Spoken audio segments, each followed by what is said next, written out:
Look, the dynamic duo! Hey guys, welcome to the Dynamic Duo. I'm Franz. I'm Kevin, and in the immortal words of Horton, here's the who. We are here, we are here, we are here. Ladies and gentlemen, the Dynamic Duo is back. I love it, man. I absolutely love it. Listen, Kevin, we've got lots to talk about. And the first topic, I don't know if I'm looking forward to this topic because I'm taking it. All right. We are going to debate Batman 89. And the question is a very simple question. Is Batman 89 a good movie or is it not? I'm going to start by letting you start, but my heart isn't in it because I don't want to ruin Batman 89 in your eyes. But you're saying I am not able to do that. You can't. You can't. Give me your argument as to why you think Batman 89 is a good movie. Okay, I will start out with the one negative piece first, but it fit the story, and then move into the positives. Okay. And that is that they allowed Jack Nicholson's Jack Napier to kill Bruce's parents. That is the only thing that I really think was a mistake. But for the sake of telling the story and moving the movie, it worked. It really did not get in the way. I thought it gelled quite nicely, and it pushed things together on the overall narrative. Now, here's the reason why I feel that Batman 89 is, in fact, right up there with Superman the movie and several others.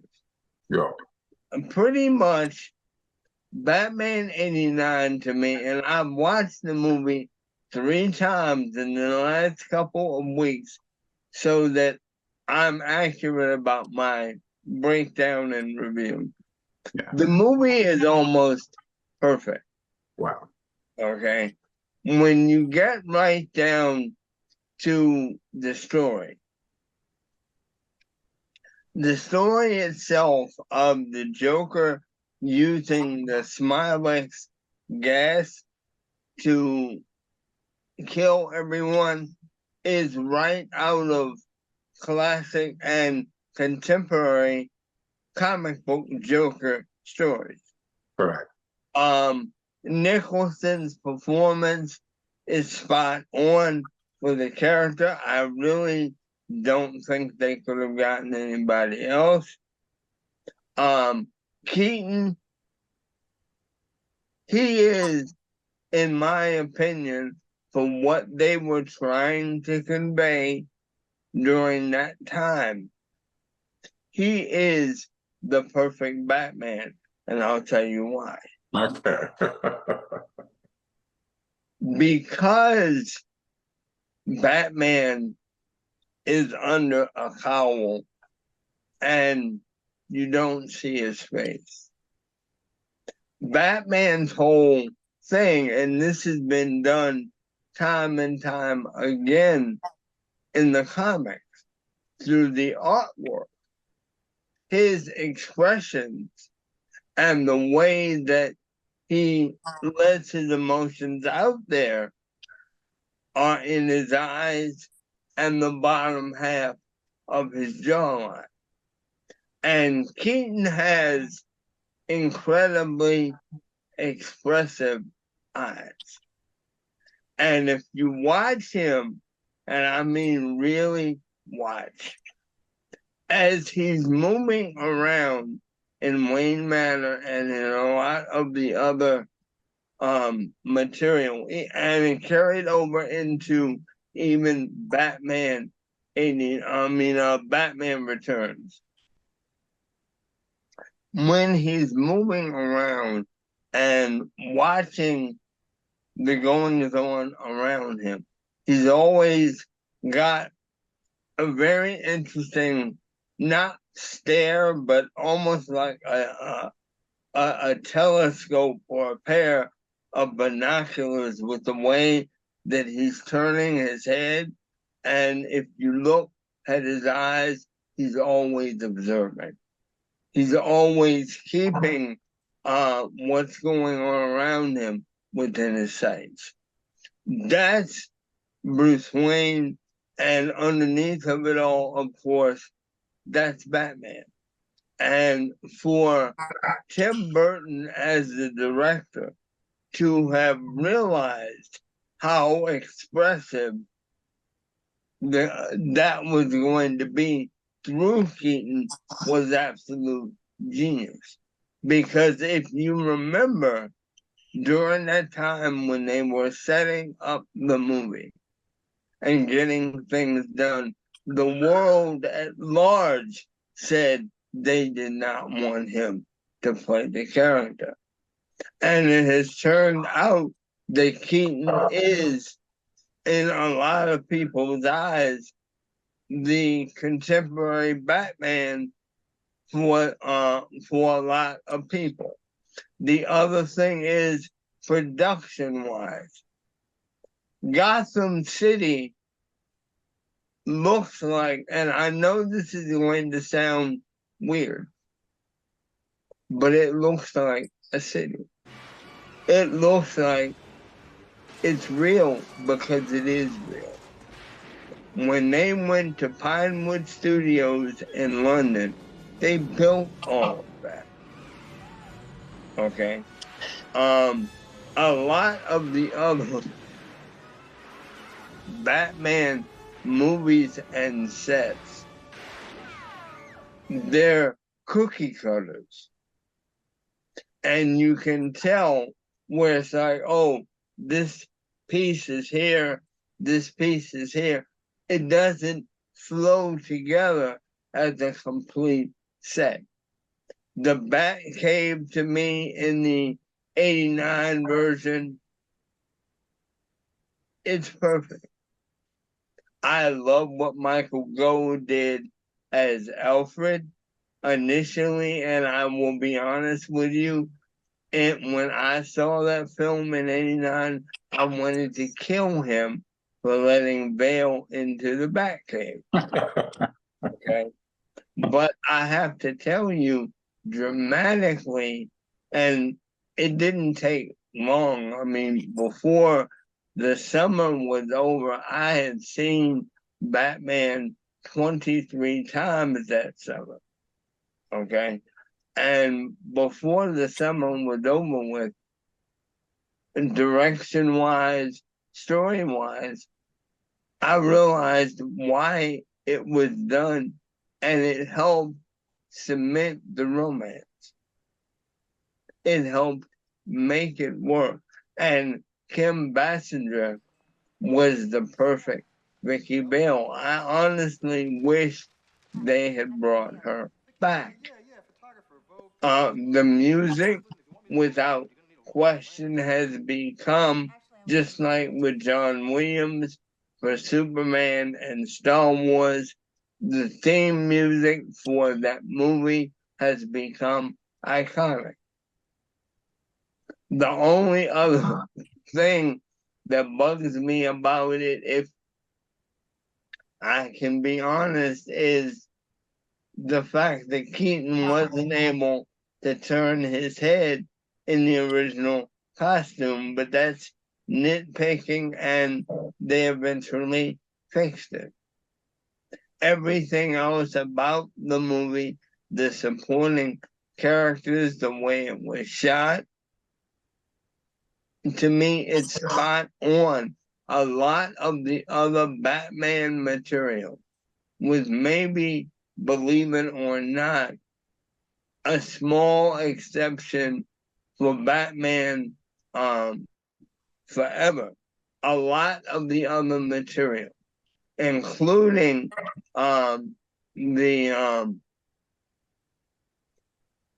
Nolan stuff, to me, a lot of it is simply repeating and doing, pardon me, half-assed impressions of what was started in '89. Why do you think it's half-assed? What about it is half-assed to you? Because they, in a lot of ways to me, they haven't completed the material. One thing that bugs me about a lot of the interpretive stuff, and it's different for each writer and each director, but one thing that bothers me is that for each film, even in the Nolan universe, the characters are not complete. Tell me what you mean by that. Give me an example. I'm not sure what you mean. In Batman Begins, I like that one and I liked it a lot.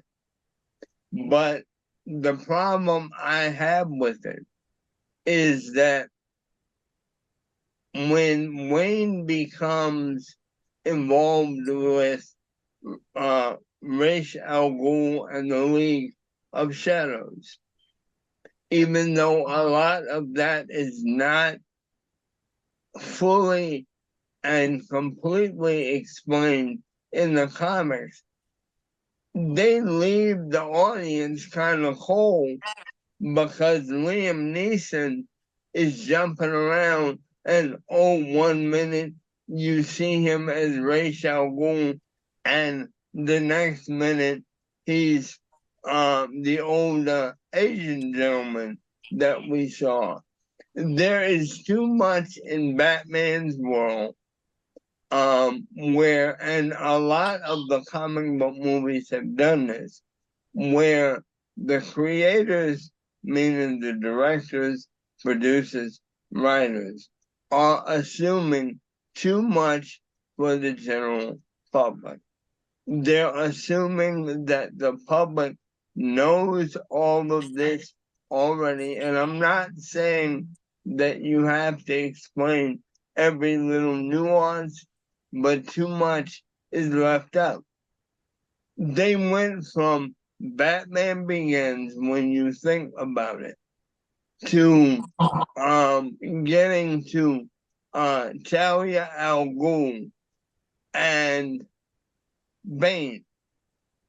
And my question is, and pardon me, and pardon my French, how the hell do you go from Batman's origin to two of the most complex storylines that could have ever been? For one thing, Well, to cut you off, forgive me for cutting you off. No, but I think I didn't mean to drone on. no. I want you to explain fully. But I don't think what you're describing now is a fair analysis, in the sense that you're describing 3 movies compared, as opposed to 1. So in other words, if we were to, to look at '89 Returns and then the 3rd movie, we could criticize it on that basis. But Batman Begins as a film, The Dark Knight as a film, we could argue it went, just like Spider-Man 3, it went off the rails, but that's not a criticism on Batman Begins, nor a criticism Batman The Dark Knight. So that's the only caution that I would say. I'm not saying that what you're saying is not legitimate, according to you. I'm just saying that right now what we're doing is we're questioning whether or not '89 is a good movie. And you said that Batman Begins is a half-assed repeat of that movie, copy of that movie. And as I said, why is Batman Begins a half-assed movie? So Batman 3 thing to do with Batman Begins. That's my I understand. I still feel that '89 was their blueprint. I really liked Batman Begins in the sense of it telling the complete origin, but a lot of the dialogue for Begins, and forgive me, is written kind of like, just say this line and we'll move on. Wow. Because interesting. The whole But him having the head cold.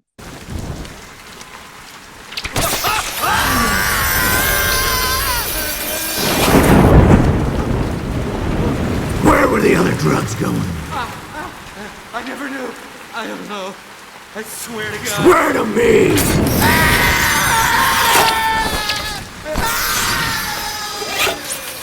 I don't know. I never knew. Never. They went to some guy for a couple of days before they went to the dealer. Why? There was something else in the drugs. Something hidden. What? I never went to the drop-off point. It was in the Narrows. Cops only go there when they're in force. Do I look like a cop?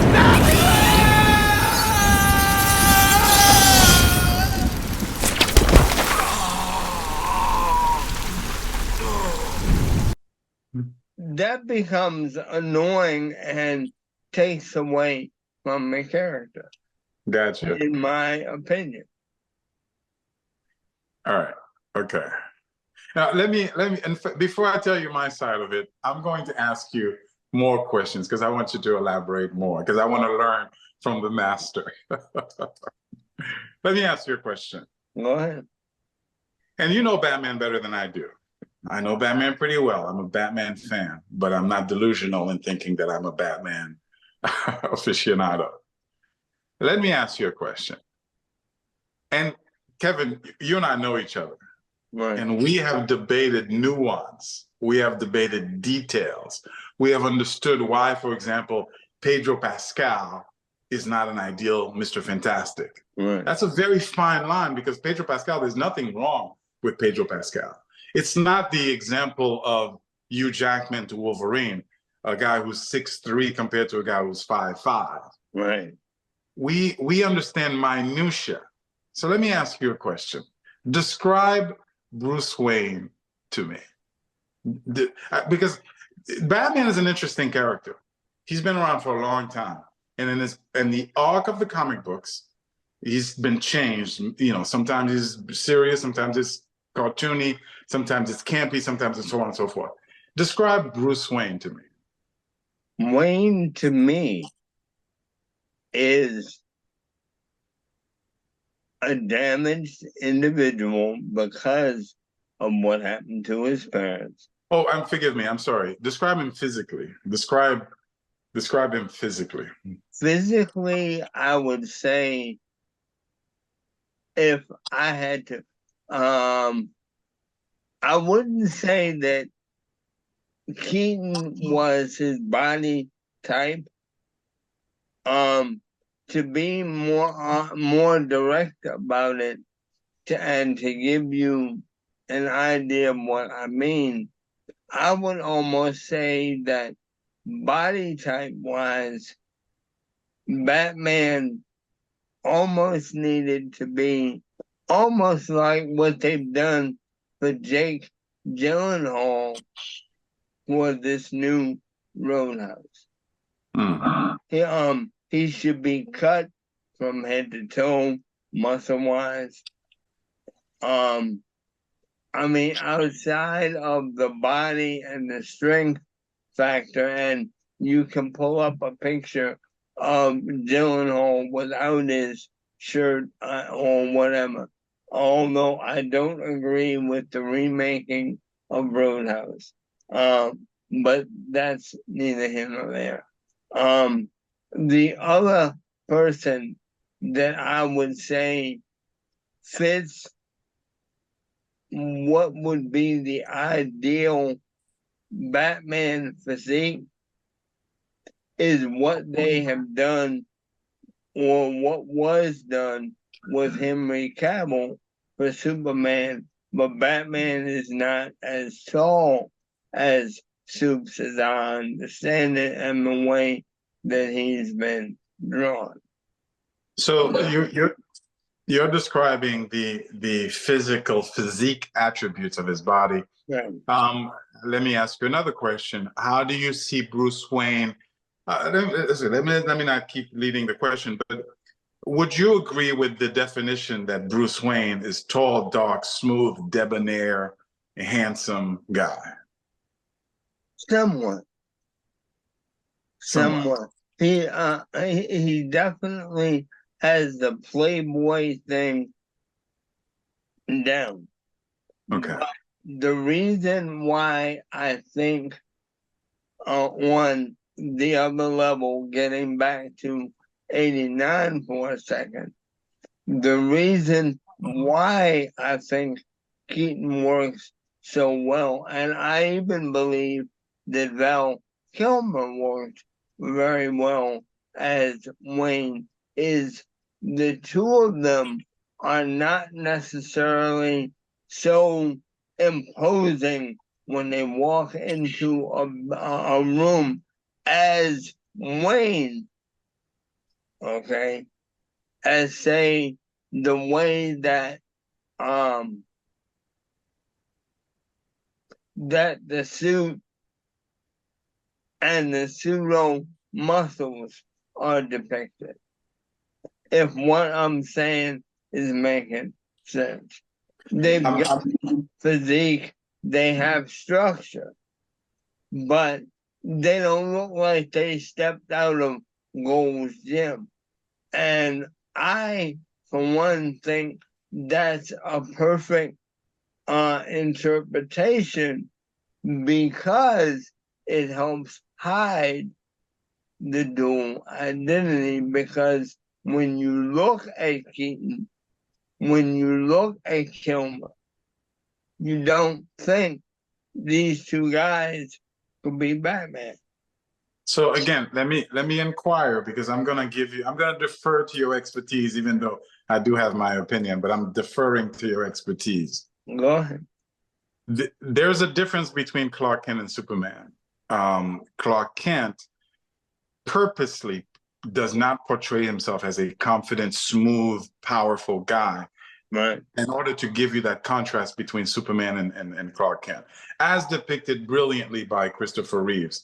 There's a scene in the first Superman where he's Clark Kent, and then at one point he takes off his glasses and he stands up and he's like, "This is Superman and this is Clark Kent." Mm-hmm.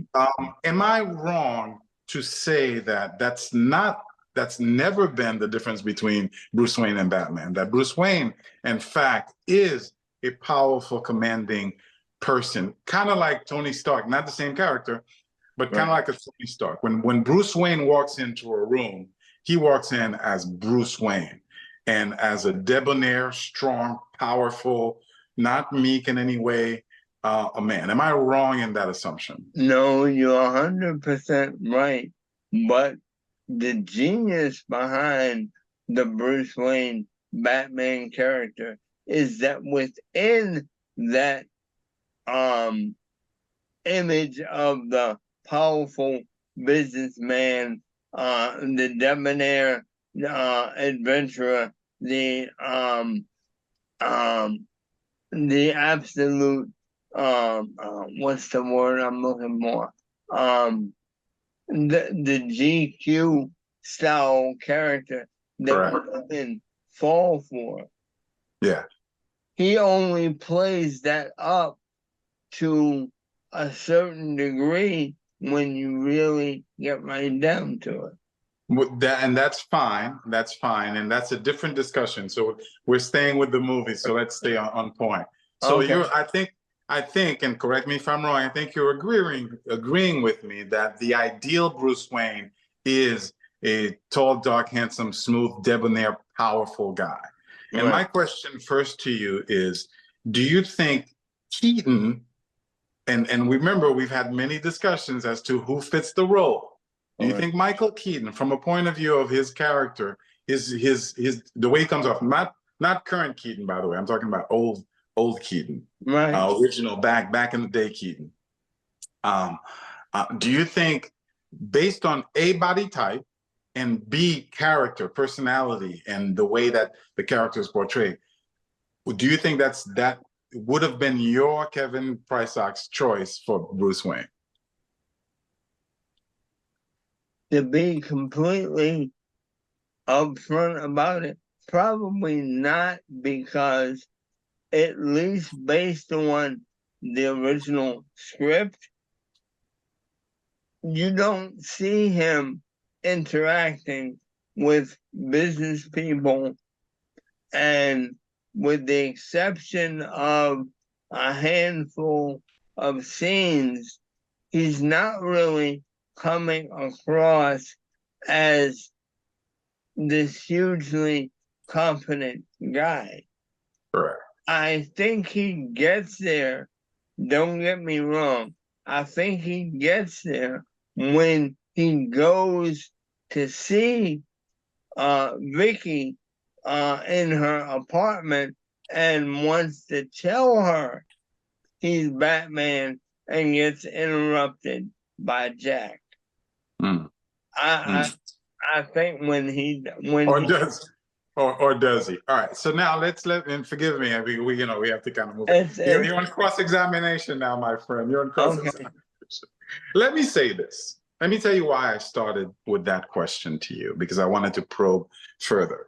Listen, I understand Batman '89, and I understand the impact that it had, and I understand how it influenced us, it shaped our minds, it validated us. I understand the impact of the movie. I did not see it, however, 950,000 times as you saw it, but I promise you that when the movie came out, I saw it 9 times live in a movie theater. I loved that movie to death. I thought it was perfect. I thought it was everything. So I understand completely and fully the impact. Having said that, there are certain factual things that we need to start acknowledging about the movie, which, I had to open my eyes to. Batman '89 is a funny movie because it tricks you. It really does. The reason why I thought the movie was perfect when I went to see it was because I so desperately wanted it to be bad. And I so desperately was afraid of it being, I so desperately wanted it to be good. And I so desperately was afraid of it being bad that I was looking at it through the lens, a very powerful, thick lens of, wait, this isn't so bad. This is great. Oh my God, it's not horrible. It's therefore great. And what we're going to do is we're going to do a step back exercise of trying to remove that lens to understand whether or not it actually is a good movie or not. And we start off by acknowledging and recognizing that Michael Keaton, as an actor, whether so for example, Wolverine is Hugh Jackman is a horrible choice for Wolverine. He has sold the audience over and he has become Wolverine. Right. So whether or not Michael Keaton did that or not, let's start with the fact that Michael Keaton, as an actor, both physically and in terms of the portrayal, was a terrible choice for Bruce Wayne. Unlike, for example, Christopher Reeves for Superman, which, by the way, I rewatched Christopher Reeve's Superman movie, and I bow down to your expertise because Henry Cavill could go to hell. Christopher Reeve is back as my #1 Superman, 1,000%, like 1,000%, like 1,000%. I start with the premise that Michael Keaton is a horrible choice. I start with the premise that he not only is bad for Batman from a physical point of view, he's not imposing enough to be Batman, but I think he's bad for Bruce Wayne because not only does he not have the looks of Bruce Wayne, but he didn't portray a powerful and strong Bruce Wayne. And the scene that you're talking about when he comes into Vicky Vale is not enough to say, oh no, this is the Bruce Wayne that's supposed to be Bruce Wayne. And I'll tell you why in a second. The thing about Batman '89, Kevin, is that when we look at the movie and we break it down from a scene-by-scene basis, what we start to realize, I shouldn't say what we start to realize because what crazy me, start to realize is that from a structural delivery point of view, there's nothing good about it. You and I have watched, for example, Batwoman on the TV show. And we've watched the bad movies and we understand why a bad movie is a bad movie. We understand good acting versus bad acting. And what you do is, and we also understand good directing from bad directing. We understand how to portray action and how not to portray action. And when you do a scene-by-scene comparison of the Batman movie, what you find is that none of it was delivered very, very well. If I may, let me give you an example of what I'm talking about. What I want you to do, Kevin, is pretend for a second that you're looking at Batwoman from the CW. Try to remove yourself from the lore of Batman 89. Okay. And look at the performances of Eckhart. Look at the performances, the delivery of the scene, and tell me if you think this is a well-delivered scene. All right, take a good look. This is the guy.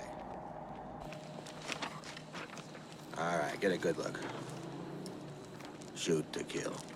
Know what I mean? All right, let's move out.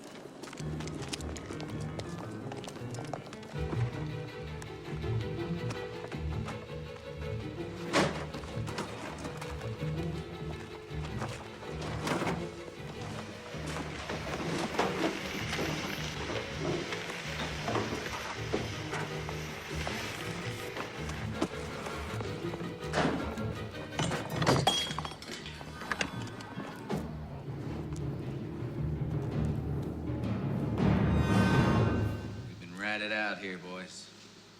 Watch it.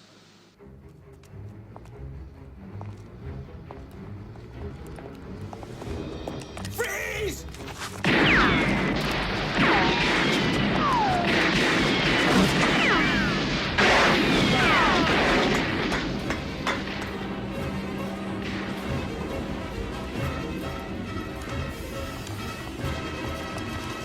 Left, you'll take the right. Move it.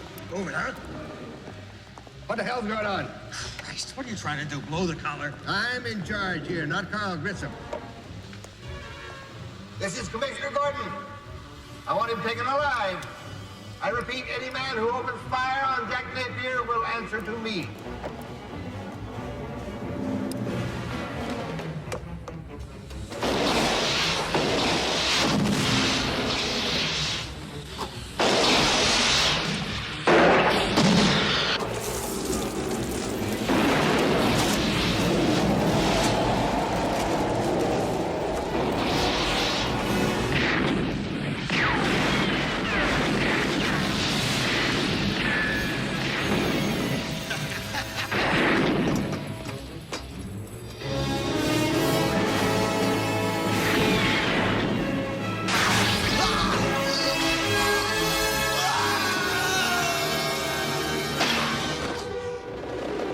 What's happened to me a million times over is, you're trying to look for the bad, and then and you see the good, and because you want the movies desperately. So let me tell you what I see as a breakdown.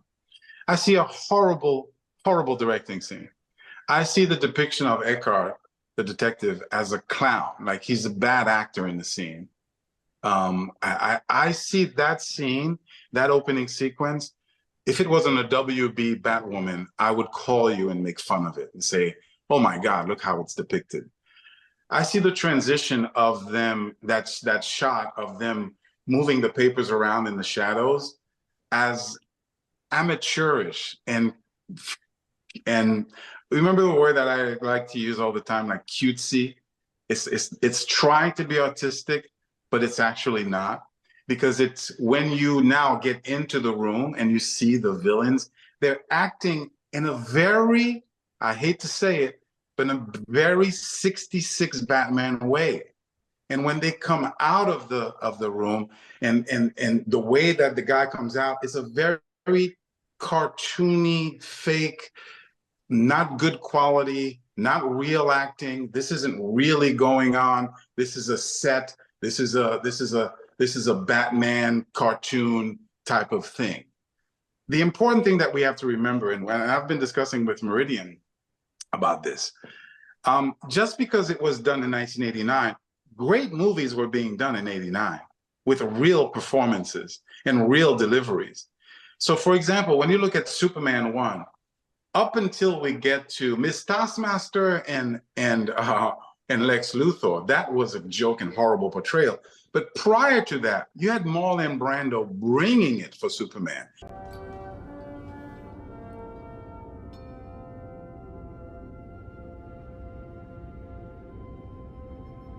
You will travel far, my little Kal-El. But we will never leave you, even in the face of our death. The richness of our lives shall be yours. All that I have, all that I've learned, everything I feel. All this and more I bequeath you, my son. You will carry me inside you all the days of your life. You will make my strength your own. See my life through your eyes, as your life will be seen through mine. The son becomes the father, and the father the son. This is all I can send you.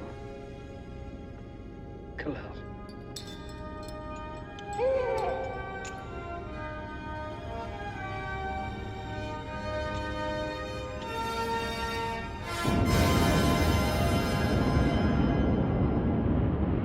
You had, I forget the father who played, the actor who played Clark Kent's father and the actor who played the mother.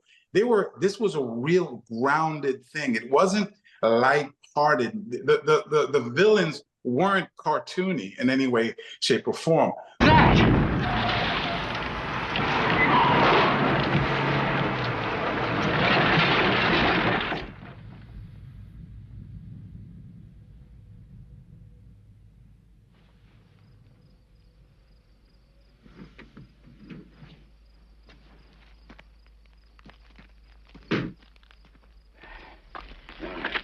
Now, wouldn't that beat all get out? Well, you... Huh?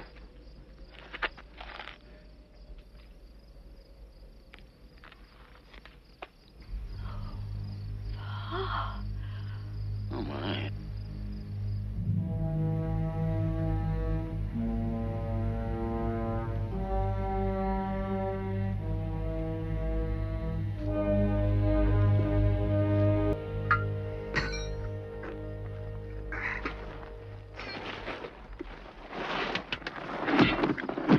All these years, as happy as we've been, how I've prayed and prayed the good Lord to see fit to give us a child. Honey, will you hand me that rag up there? You take things easy now, Jonathan. Remember what Doc Fry said about that heart of yours. The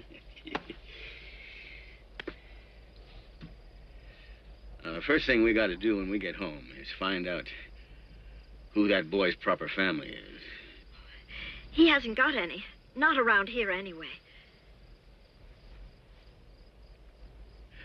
Martha, are you thinking what I think you're thinking? We could say he's the child of my cousin in North Dakota, and just now orphaned. Oh, Martha. Jonathan, he's only a baby. Martha, now you saw how we found him, you know. There's something very strange about that boy. Yeah, you saw him. Martha, you saw him just as plain as I did, Martha.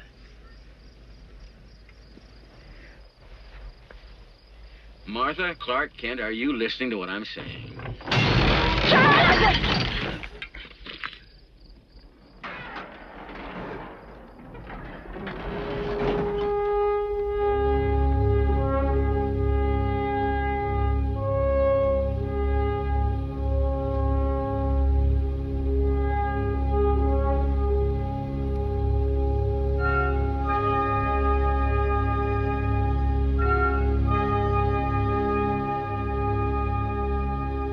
When you compare it to other movies that came around at the time, from Die Hard to RoboCop, let's talk about the fantasy genre.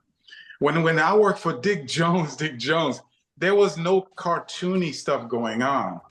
And so when you see that and you continue to break down the scene, the firing, the guns don't have any weight to them.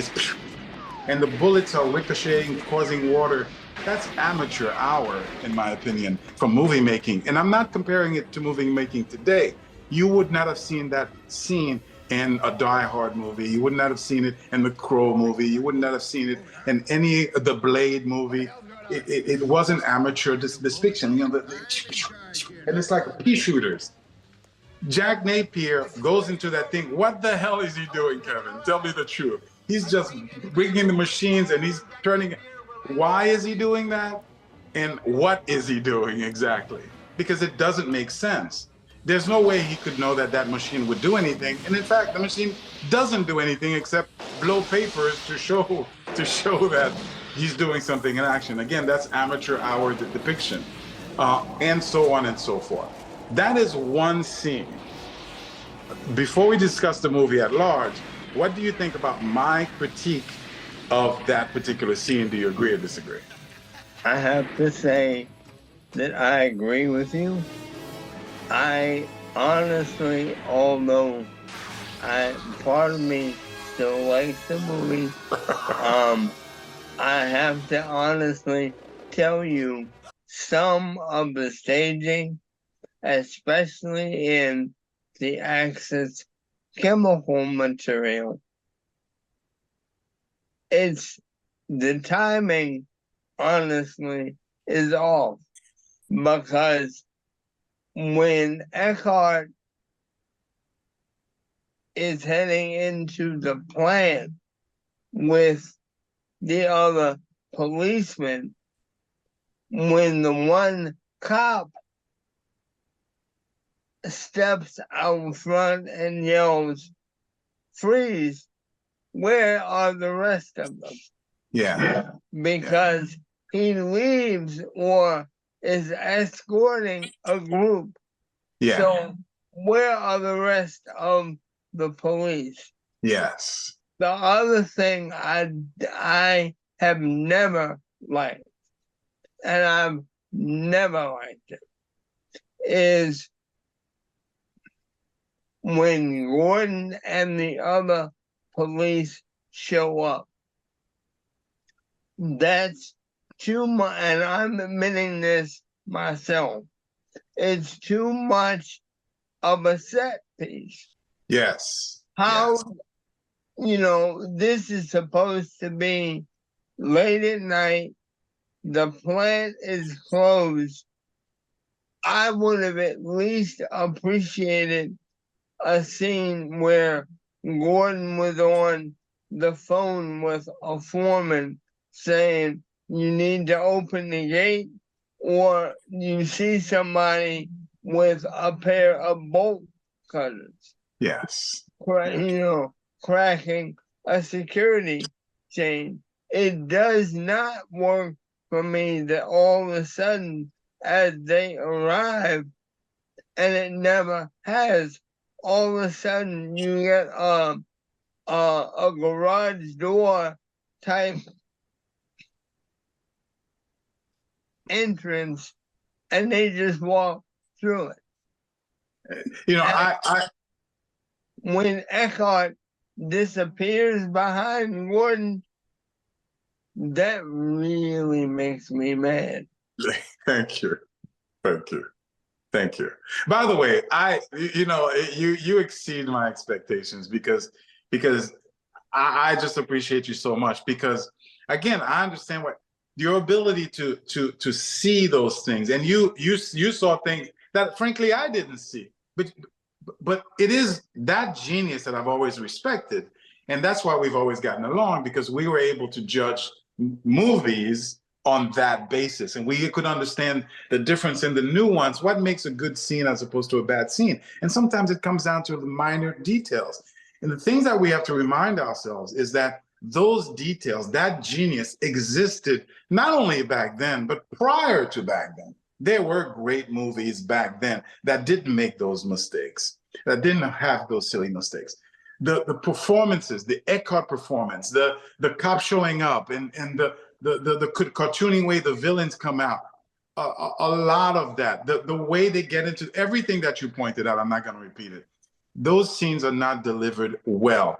One of the key things that you use, the word that you use, is very, very accurate and on point. It's very SETI. It's 100%. When I'm watching the scene, I'm on a set. I'm not in real life. I'm not. So we were watching The Crow the other day, and The Crow is very similar to Batman because the world, from a shot point of view, it's almost like a miniature. So it's like a fantasy world. But the difference is when you get into the world from the top view, from the long view, when you're in the world, you're in a world. You're the streets are the streets, the shops are the shops. it seems like they just went, even though I'm sure they used the set too. It seems like they were just in the streets of Brooklyn. Here, it's very setty, but not in an artistic way, in my opinion, in a setty way. Let's shoot the scene on the set. And there were many, many examples of that. Little things like you shoot at the thing and the water comes out. They were, in my opinion, on a very amateurish basis done. And so that's one example where you can see that.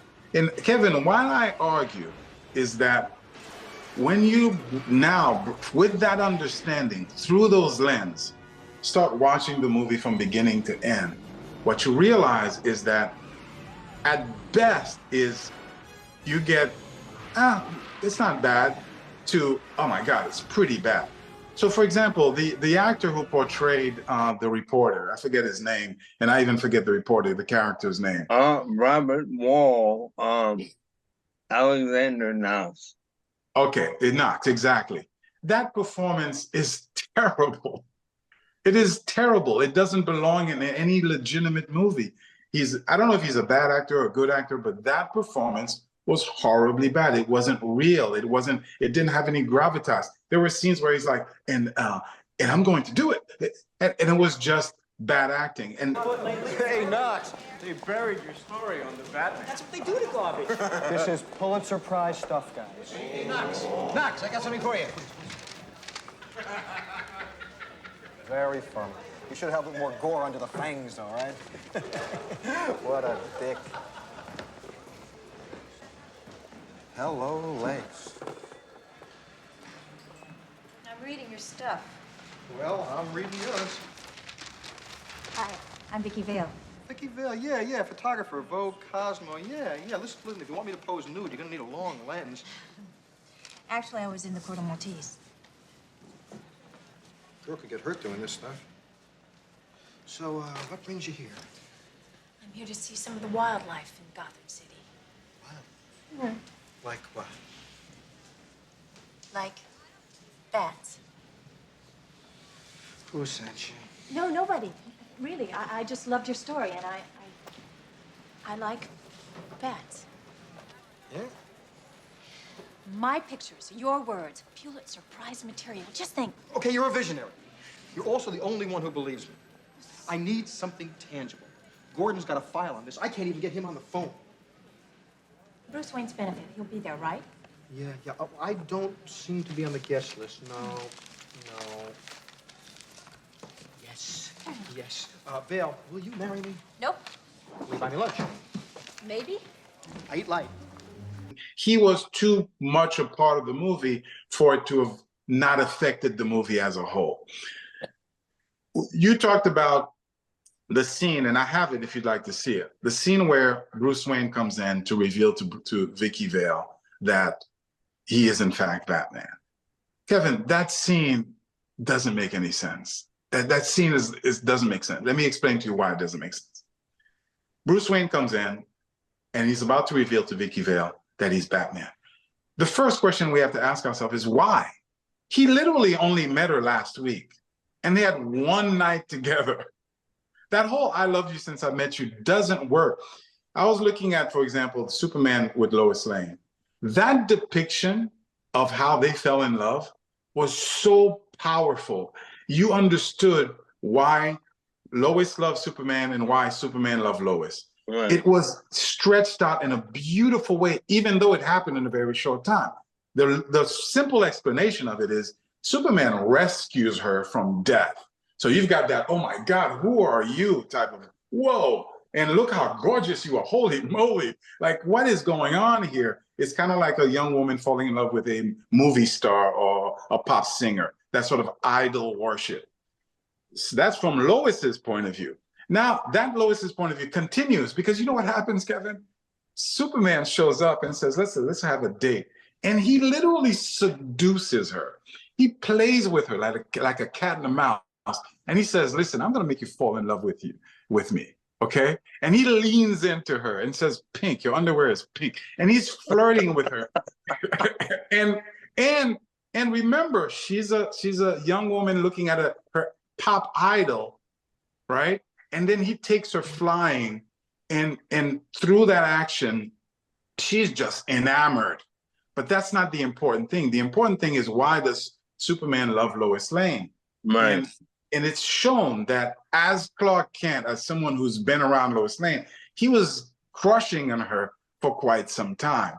That is not there for Vicky Vale. It's not there for Bruce Wayne. Vicky Vale is a reporter. She meets a billionaire, okay? He comes off as weird and eccentric and jittery, not cool and commanding and powerful. They have a one night out, and now he wants to tell her that he's Batman? Come on, bro. Like, if he's going to tell Vicky Vale he's Batman, he's going to tell anybody that he's Batman. So already the scene is not acceptable to me, but that's okay. I could accept it. No, I now that you've broken it down on another line, I wholeheartedly see your point. And forgive, and I appreciate that, but I'm not even done yet. If I'm continuing, Go ahead. I do appreciate, because what happens is people don't listen to one another, and I so appreciate that you're listening to my point of view. By the way, I'm reiterating your point of view too, because listen, I still love that movie. So that's not the issue. So now he comes into the room and he's talking to her and he's about to reveal. We could debate whether or not it's good performance or not good performance. I don't think it is, but it's not so bad that I need to call it out, between the interaction between Bruce Wayne and Vicky Vale. The Joker walks in. And so what does he do? What does Keaton do? What does Batman do? He hides somewhere. And what does he do? He looks around and finds a dish and he puts it in his chest. Why? Why would he do that? Is he expecting to get shot in the chest area? Okay, let's argue that is done for protection, armor. Okay, let's accept that. So now the Joker is threatening Vicky Vale, and he goes from hiding to just coming out. So why was he hiding in the first place? Okay, I'm not sure. So now he's talking to the Joker and he says, I know who you are. Joker wasn't hiding his identity in any way, shape, or form. And then Kevin, he walks over to the chimney and he gives a signal to Vicky Vale, and I got this, I'm gonna handle this.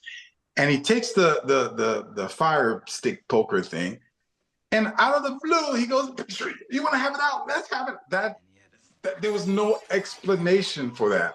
And then he gets shot. Was that the plan, for him to get shot and to hope that Joker would leave after he got that the whole thing doesn't make sense. It's not a very powerful, it's not the way Kevin Prysock would depict Batman or Bruce Wayne in a scene like that. It's not the way I would portray Bruce Wayne or Batman in a scene like that. If Bruce Wayne is in a room with this lady and the Joker comes in and threatens her, I promise you that as a director, I depict that scene in a completely different way.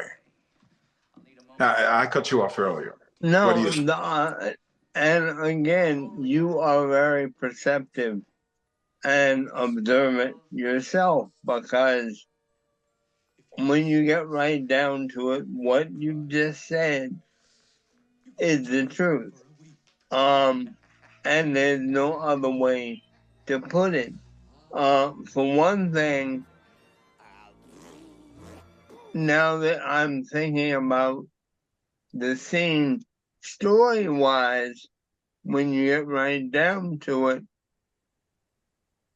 Keaton should have acted like he was somewhat afraid of the Joker because of what had been exposed on the news. Yes. Absolutely.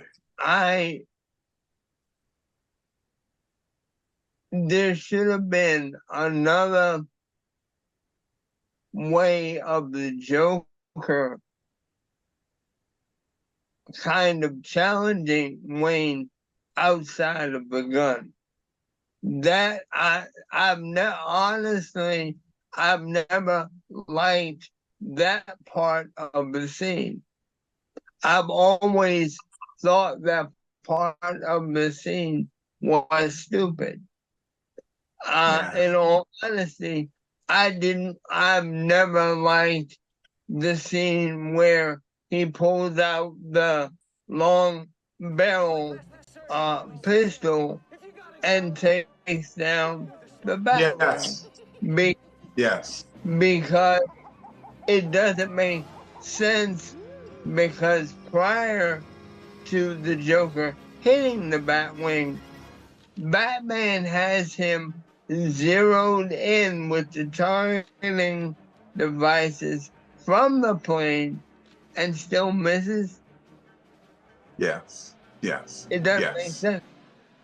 The previous scene where he screams, "Why didn't somebody tell me he had one of those things?" What are you doing with that long barrel gun, if not as a prop set piece for the plane? Yeah. What's it for? Yes. Because And were you walking around with that thing in your leg this whole time?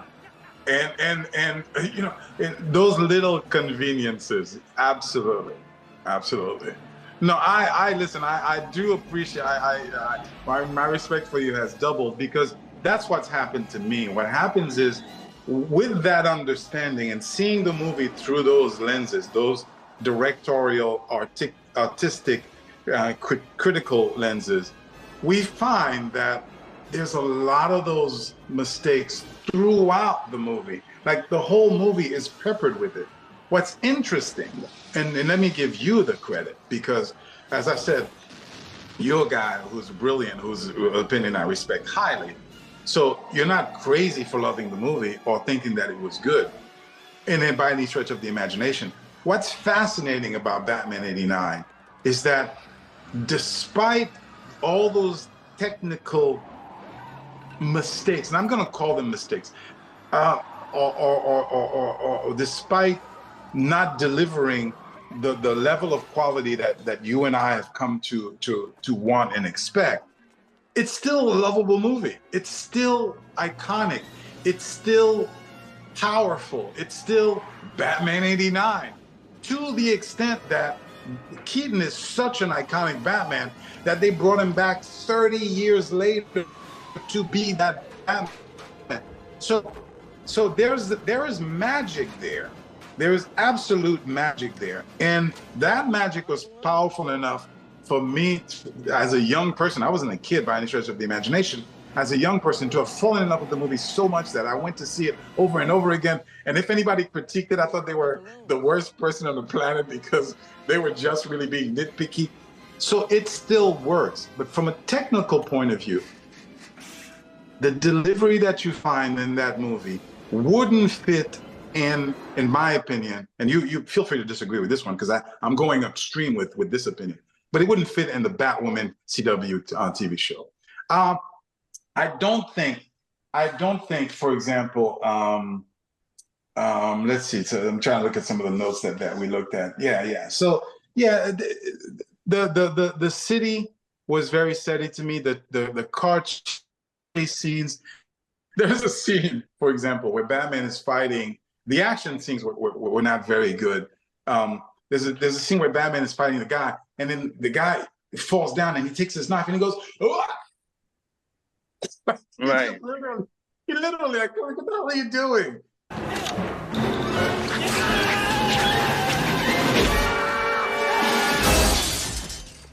And Batman stops him with that little click, click, click thing in his hand. That's not good action depiction when you know that The Crow had been around, Blade had been around, other movies that knew how to, Die Hard had been around. It didn't have to be silly and campy and things like that. So that's my take on Batman.